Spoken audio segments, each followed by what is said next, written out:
What is up, dudes? Lady dudes, welcome back to Just Nuts, guys. Today, I'm doing a little video talking about Dark Neostorm, the upcoming set, coming out in about, 10 days, 11 days? I think it comes out on the 4th, if I'm not mistaken. Give or take a day or two. But anyway, it's a very upcoming set. It's very much so hyped.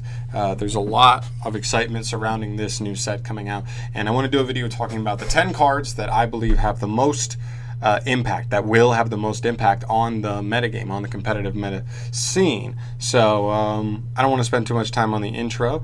Kind of just want to get started. Keep in mind before we do this that that's what strictly this is. This isn't just the 10 best cards. Objectively, these are just the 10 cards that will impact the meta the most specifically in order. I did put these in order, which I don't do always with my top 5 or top 10 videos. But yeah.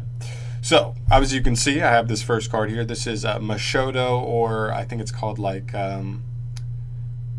it was like Spell Mining Cave, and now it's like has another name. I don't know. It's really jank. It's going to promote some really, really messed up play styles, but if you don't know what this card does, essentially it says, whatever player has more monsters than the opponent, can't attack or activate monster effects. That's pretty much it. So pretty much what you do is you don't play monsters really in your deck. You play a bunch of burn traps and spells and stuff, and then your opponent puts one monster on the field. You do this after, and then they can attack or activate monster effects, and you just play cards that just burn them, and then they just lose. So that's why this is number 10. I don't think it'll be a super prevalent strategy, but if you're at your locals or at some regionals, you could easily run into a strategy playing this, because it's a pretty good card for burn players like that. So I did want to show this in here. So there you go, number 10. Then move to number 9, which is it's like Nightmare Astro Idly. She's kind of like it's just kind of like Phantasme, an anti-link card. She says if the total link rating of all monsters on the field is 8 or more, you can drop her right out of the hand, and when she's special summoned, send all link monsters on the field to the graveyard. Every single one. So obviously this is pretty specific. I don't think we have any decks right now. I mean, maybe when we were playing like Gokis, a while back, and Gokis would just make the link boards with literally like Mermaid pointing down to Griffin, and Griffin pointing to Firewall, and they had like a link rating of like 13 on their field sometimes or whatever. So in those situations, this would have been amazing, but it's not. It's also a quick effect for that special summon, and then you just wipe the board. I could easily see this coming into like usefulness in the future, but I think this is just an like busted link combo card, and I think it's cool, but I don't think we'll see it, but it definitely will come up at some format some point. But that's why it's lower on the list here. Then move to number 7, or 8, I think 8. Yeah, sorry, 8. I think a lot of people may be angry about this, but I put Mech Knight Crusadia Avram Axe here. He's a really nice boss monster. He has like, when he's link summoned, he's like can't be targeted by card effects. And like if he attacks a monster, he like gains its attack or something, so it gets really big, does a lot of damage in the battle phase. And if he's like sent to the graveyard by an opponent's card or effect, card period, I think he just says like banish one card on the field. So a pretty strong float, like punish if your opponent does out him. And overall, I just felt like, while I feel like this is a good card, I felt like the impact it would have is like not as significant as how good the card is, because we already have pieces. We already have generic link 4s that already do arguably better. This guy's kind of like an in-between of the ones we already have, but not necessarily he's not necessarily the best at what he does in any category, I felt like. So in terms of OTKing, he can get really big when he battles a monster, but Borrelsword gets really big and attacks twice. So if you're going for an OTK, Borrelsword is just straight up better. If you're looking for a control strategy, he does have the protection, but so does like Borreload, can't be targeted by monster effects, so Borreload already has a nice protection effect. And as far as control goes, Borreload just steals monsters straight up, non-targeting, non-destruction removal, whereas he like has to leave the field by an opponent's card to be able to like actually punish something that way. So I just felt like as far as the generic Link 4s that are already out, he is not the best one. I still think he's good. I'm going to grab one. I really have my eye on him because I like him more than Borrelsword personally, but I don't think he'll have the impact that people think he might, especially right out the gate. So Avram Axe here, number 8. Then number 7, and I know if you're a Burning Abyss fan, you may disagree with this, but I'm putting Beanie here. A little lower down on the list than I would have liked because I play Burning Abyss and I cannot wait to get my hands on this card. But this is how these cards impact the overall meta.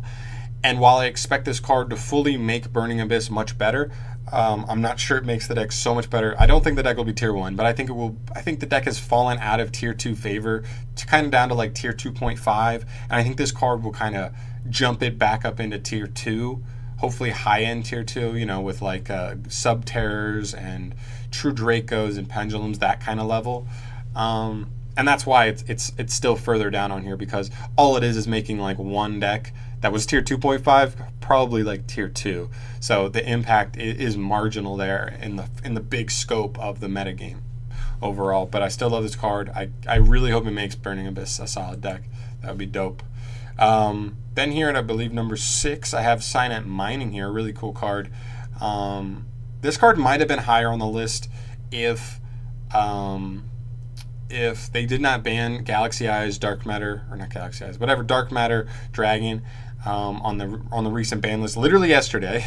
So because this card was like one of the cards, like the one card FTKs that we saw kind of running around the OCG, and we knew when Dark Neostorm dropped we were going to have 15 starter cards. It was very consistent. You could play Call by Grave, you could play Magical Midbreaker Field, you could play all these cards that let you play through hand traps, and all you need to do is open one or two of the ways that let you play through hand traps, and like one of your 15 one-card FTKs, and you just win.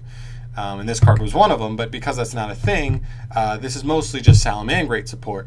And we saw Lady Debug get hit, so they took a decent like little consistency hit, but this card kind of just replaces it. Well, I don't think it's quite as good. I mean, a hand trap still hurts this, but if you have like Spinny or Jackal or Foul, you have Falco, you have a couple ones that like you want to send to grave anyway. If you open that with this, like you're not even really minusing on the discard. I don't know. I just feel like it's still really solid, and it's not really a hit. Like it makes Debug getting hit not really a hit for the deck overall. So I'm gonna put Signup Mining here just because it's gonna keep Salamangreat as like the tier 1 deck, and I'm probably the best deck in the format. Period. Just because Thunder Dragons and Strikers got decently good, like meaningful hits, whereas like the Salamangreat hit is like almost negligible with this card. Then we have a really interesting card that I had trouble ranking because it's so unknown at what this card is going to be able to do. It's Omni Dragon Brotar, Omni something Brotar, I think is the name. Really cool card. He essentially says when he's special summoned, you can like, what does it say? Reveal one card in your hand. It's like it's target one other monster on the field, and then you can add one monster with the same type and attribute as that card from your deck to your hand. So essentially, this is just like a generic card that, in the right combo, can allow you to search any card in your deck, any monster in your deck, which I thought was really interesting. I haven't really seen much of the OCG and how this card has been used there, if at all, but it definitely seems way too generic that at some point, maybe not in the meta immediately, but at some point this card will be abused in some kind of deck down the road. I guarantee it. It's too generically like powerful, searching any monster essentially. There. Then my personal favorite card from the entire set outside of Beanie is Manhunt, or I guess the rename version is wait, what is the rename version? I can't even remember. Crackdown, that's right. Crackdown. Really powerful generic trap card. We don't really see many trap cards come out nowadays that are just generic and powerful, but this card is one of the best in the last couple sets, maybe even the last year outside of Impermanence. But this card literally just says target one monster your opponent controls and take control of it permanently. You can't attack with it or activate its monster's effects, but I think those are absolutely necessary nerfs to this card. Or if you could just steal something and attack, or steal something and use its effects, it could be way too good in like mirror matches and stuff. So I think this card's really good. I think it's a really good interruption. It's a really good like 1-for-1 on your end, but a -1 for your opponent, and it's just really strong. I love this card so much, and I think you'll see a lot of control decks be playing this. You could see this in Salamangreats in more control style going first builds. You'll definitely see this in Guru. You'll definitely probably see this in True Dracos. There's a bunch of stun decks that are going to want to play this card because it's so good. But yeah, Is that 3 or 4? I don't even remember. I think it's 4.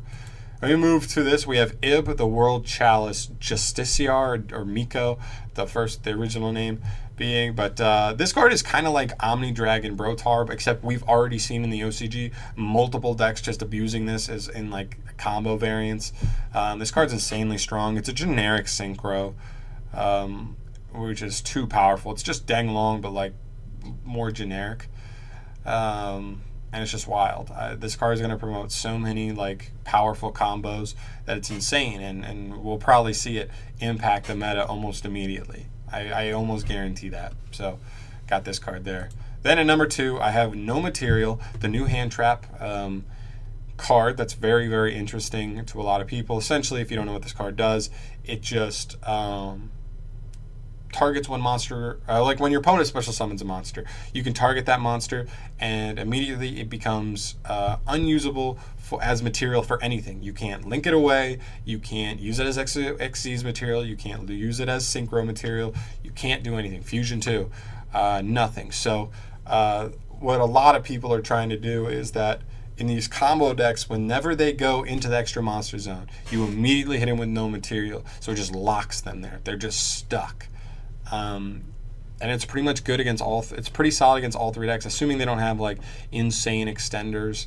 If you're playing against Sky Strikers, you're just cutting off their resource game early, just keeping them there. Thing is, you have to control no monsters, so this is a card you can really only use going second, theoretically. So we'll see. I think just a new hand trap, that new dynamic, will just make players have to play differently, and that's why I think it'll affect the game more than a lot of these cards. Even though I'm not sure it's the best hand trap yet, I do think it's powerful, and I do think going second it will be a popular side deck card once it gets released. So really cool card here. I love the design too, by the way. She is adorable, and it's a gnome, so awesome. And then the number 1 most impactful card, in my opinion, is going to be Dingirsu, the She-Orcist something of the heavens or whatever.